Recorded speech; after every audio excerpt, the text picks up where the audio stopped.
Bonjour à tous, aujourd'hui on se retrouve pour une nouvelle vidéo et aujourd'hui on s'attaque à un SSD 3.0 de chez Corsair, le Corsair MP510 en version 240 Go et c'est tout de suite après l'intro.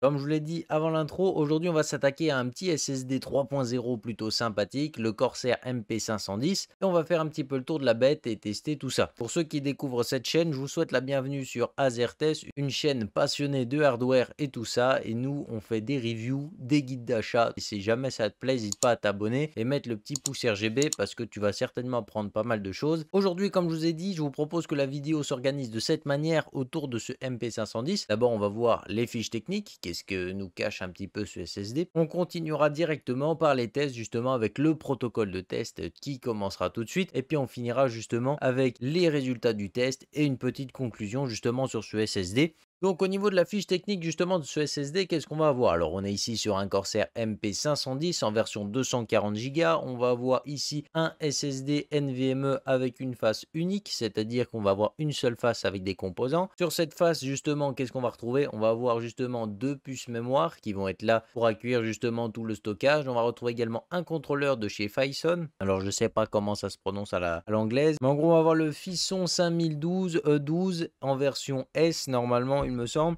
Donc voilà, en gros c'est un contrôleur qui est plutôt récent. Sur le papier, ce SSD va pouvoir atteindre des débits de 3100 mégabits par seconde en lecture et 1050 mégabits en écriture. Alors c'est très peu élevé en écriture. Comme on est ici sur une version 240 mégas, on va avoir seulement deux puces mémoire ici sur ce SSD et ça va plutôt avoir tendance à freiner assez fort les débits parce qu'on va avoir par exemple une version 2 Tera qui elle va être capable de lire à plus de 3 gigas par seconde. Que oui, en écriture, il sera un petit peu moins bon que les autres, même si toutefois je trouve que pour un 240 Go, il s'en sort plutôt pas mal. Et le petit point qui va être vraiment super important ici sur ce SSD, c'est sa capacité à écrire et à encaisser justement les écritures à la longue, puisqu'on va avoir une endurance qui est parmi les meilleures du marché chez Corsair comme d'habitude. Et là, on va se retrouver avec un SSD qui est capable d'écrire 400 terabits de données. Alors, c'est plutôt énorme, puisque si on fait le calcul, on est quand même sur 1666 fois la capacité du SSD, donc c'est plutôt énorme justement, qui a réussi à faire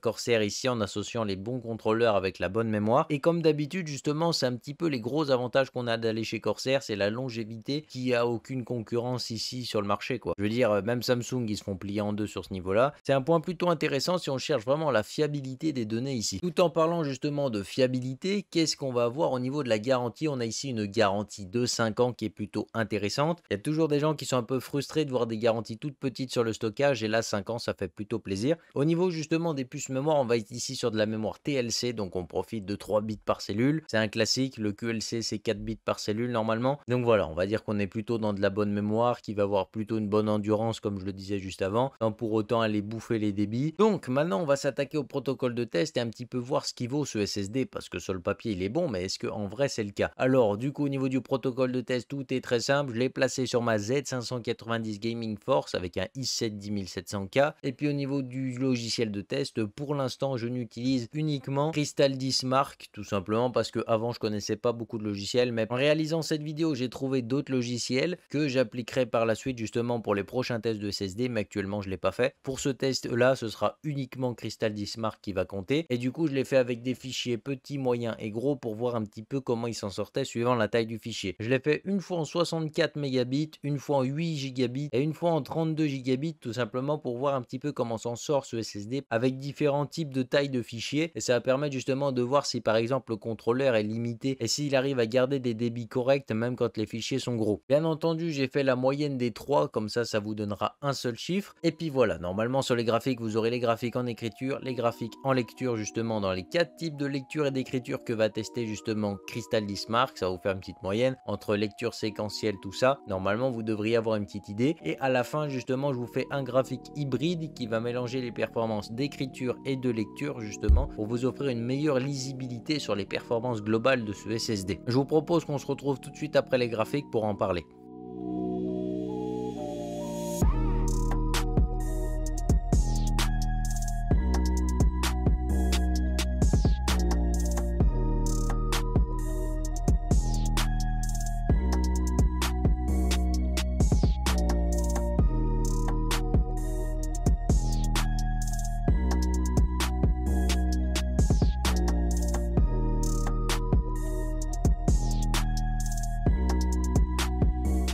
Alors comme vous avez pu le voir sur les graphiques, ça reste plutôt impressionnant puisque ce SSD a été comparé uniquement avec des SSD de 500 Go puisque la plupart des SSD qu'on a testé avant c'était des 500 Go. Là j'ai pris un 240 tout simplement parce que je les trouvais pas chers sur le bon coin et je me suis dit que ça donnerait quand même une petite idée des performances. Alors là on voit quand même que ça donne même une bonne idée des performances. On est ici seulement sur une version 240 Go et il arrive à coucher quasiment tous les 500 Go qu'on a testé juste avant et ça c'est plutôt cool. Bien entendu vous avez dû vous rendre compte que dans les graphiques il y avait un Samsung 860 Evo. Alors il n'est pas arrivé là par hasard, c'est un 2,5 pouces, c'est-à-dire que c'est pas un SSD M.2 et c'est pas un NVMe. Un petit peu tout simplement pour vous rappeler qu'un bon SSD 2,5 pouces, c'est censé avoir ces débits-là. C'est pas le meilleur, le Crucial MX500 était meilleur d'ailleurs, mais voilà, j'en avais pas sous la main, donc à titre indicatif, un bon SSD 2,5 pouces légèrement au-dessus de la moyenne, c'est censé en être là. Et du coup, vous voyez un petit peu la comparaison avec les M.2 NVMe. Je trouve que c'est toujours un bon barème ici de voir cette différence. Sinon, justement, pour revenir un petit peu à ce Corsair,